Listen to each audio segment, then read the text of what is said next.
As we start to focus on the upcoming school year, one of the best ways to prepare your child is establishing a good sleep hygiene. From their schedule to their sleep environment, we're very lucky this morning to have psychologist at Kennedy Krieger Institute, Dr. Sheltry, joining us this morning. Thank you so much for being here. Thank you for having me. We know this is important. Everyone knows sleep is important, but yet doing it is so difficult to get a routine.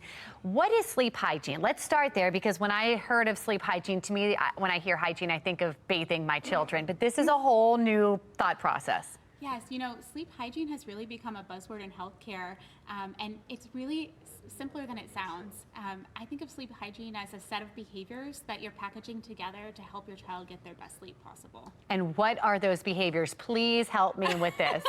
Yeah, so I think the name of the game is consistency.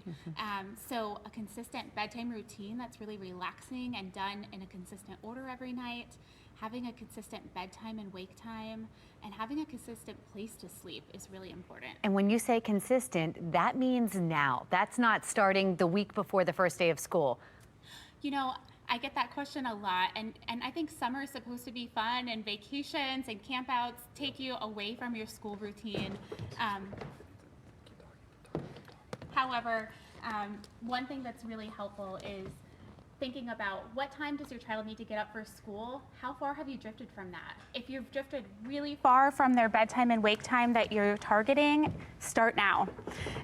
If your child's been super structured in camps and staying busy and sleeping well all summer, then maybe you don't need to start as early. Interesting. So my next question for you is this: avoiding the distractions. My kids go to bed 8 o'clock, even in the summertime, because they've got summer camp. But every night, as soon as you put him to sleep, 5 minutes later, there's the knock on the door. I can't sleep. I'm hungry. I'm thirsty. I have to go to the bathroom. How do we try to get rid of those distractions? Oh, goodness. You know, kids pull out all the stops. Everything. Everything. Where's my stuffy? Where's my blanket? It's cold. I'm hot. Yes.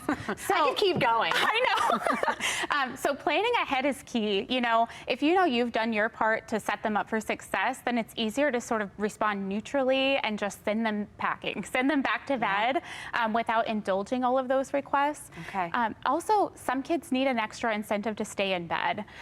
Kids really respond well to praise for behaviors that help them fall asleep. So I want you to keep your head on your pillow, keep your body under your covers, and give them praise for doing those things. Interesting. I'll have to try some of those. I want to ask you, too, as far as how much sleep is needed. You hear 8 to 10. Is that still what's recommended for kids? That's a lot.